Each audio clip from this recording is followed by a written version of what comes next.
अरण्य कांड 75वां सर्ग। श्री राम और लक्ष्मण की बातचीत तथा उन दोनों भाइयों का पंपासर के तट पर जाना। अपने तेज से प्रकाशित होने वाली शबरी के दिव्य लोक में चले जाने पर भाई लक्ष्मण सहित धर्मात्मा श्री रघुनाथ जी ने उन महात्मा महर्षियों के प्रभाव का चिंतन किया।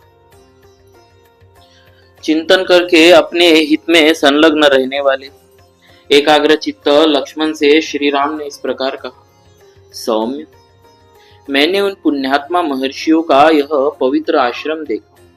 यहाँ बहुत सी आश्चर्यजनक बातें हैं। हरिण और बाघ एक दूसरे पर विश्वास करते हैं। नाना प्रकार के पक्षी इस आश्रम का सेवन करते हैं। लक्ष्मण, यहाँ जो सातों समुद्रों का जल से भरे हुए तीर्थ हैं, उनमें हमने विधि पूर्वक स्नान तथा पितरों का तर्पण किए। इससे हमारा सारा अशुभ नष्ट हो गया और अब हमारे कल्याण का समय उपस्थित हुआ है। सुमित्रा कुमार, इससे इस समय मेरे मन में अधिक प्रसन्नता हो रही। नरश्रेष्ठ, अब मेरे हृदय में कोई शुभ संकल्प उठने वाला है। इसीलिए आओ, अब हम दोनों परम सुंदर पंपा सरोवर के तट पर चले। वहां से थोड़ी ही दूर पर वह ऋष्यमुख पर्वत शोभा पाता है, जिस पर सूर्य पुत्र धर्मात्मा सुग्रीव निवास करते हैं। वाली के भय से सदा डरे रहने के कारण वे 4 वानरों के साथ उस पर्वत पर रहते हैं।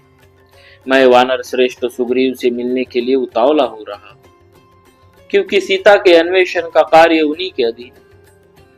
इस प्रकार की बात कहते हुए वीर श्री राम से सुमित्रा कुमार लक्ष्मण यो कहा, भैया, हम दोनों को शीघ्र ही वहां चलना चाहिए।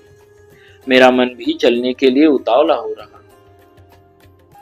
तदनंतर प्रजापालक भगवान श्री राम लक्ष्मण के साथ उस आश्रम से निकलकर अब सब और फूलों से लदे हुए नाना प्रकार के वृक्षों की शोभा निहारते हुए पंपा सरोवर के तट पर आए।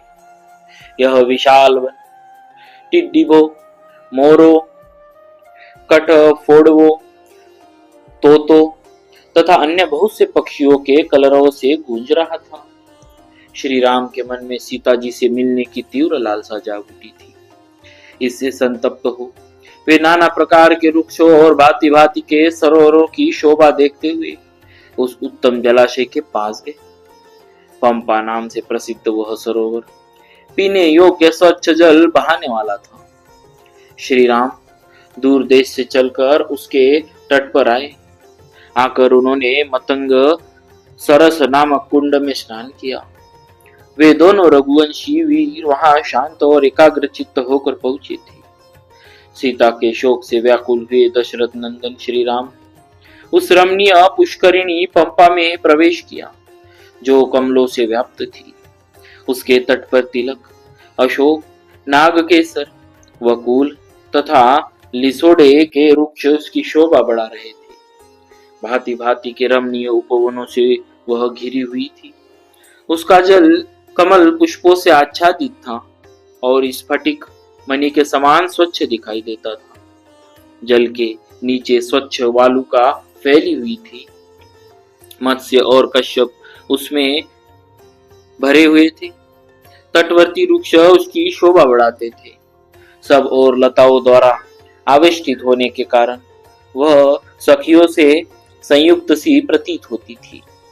किन्नर, नाग, गंधर्व, यक्ष और राक्षस उसका सेवन करते थे। भांति भांति के वृक्ष और लताओं से व्याप्त हुई पंपा शीतल जल की सुंदर निधि प्रतीत होती थी।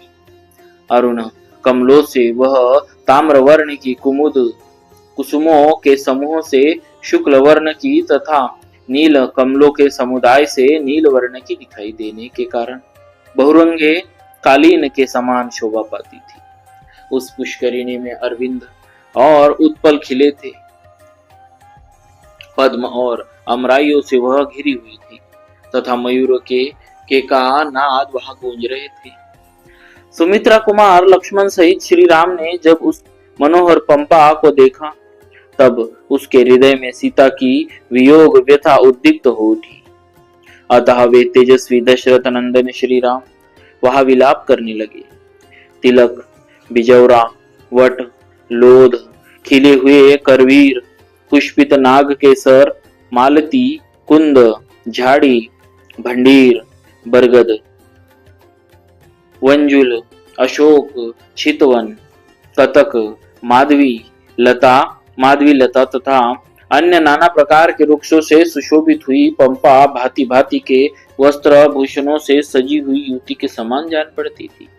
उसी के तट पर विविध धातुओं से मंडित पूर्वोक्त ऋष्यमुख नाम से विख्यात पर्वत सुशोभित था। उसके ऊपर फूलों से भरे हुए विचित्र वृक्ष शोभा दे रहे थे। वृक्ष रजा नामक महात्मा वानर के पुत्र कपि श्रेष्ठ महापराक्रमी सुग्रीव वही निवास करते थे। उस समय सत्य पराक्रम श्री राम ने पुनः लक्ष्मण से कहा, नर श्रेष्ठ लक्ष्मण, तुम वानरराज सुग्रीव के पास चलो, मैं सीता के बिना कैसे जीवित रह सकता हूँ। ऐसा कहकर सीता के दर्शन की कामना से पीड़ित तथा उनके प्रति अनन्य अनुराग रखने वाले श्री राम उस महान शोक को प्रकट करते हुए उस मनोरम पुष्करिणी पंपा में उतरे।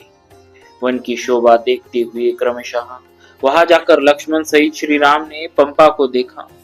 उसके समीपवर्ती कानन बड़े सुंदर और दर्शनीय थे। अनेक प्रकार के झुंड पक्षी वहां सब ओर से भरे हुए थे। भाई सहित श्री रघुनाथ जी ने पंपा के जल में प्रवेश किया। इस प्रकार श्री वाल्मीकि निर्मित आर्ष रामायण आदि काव्य के अरण्य कांड में 75वां सर्ग पूरा हुआ। बोलिए श्री सीताराम जी महाराज की जय। भक्तवत्सल भगवान की जय। अरण्य कांड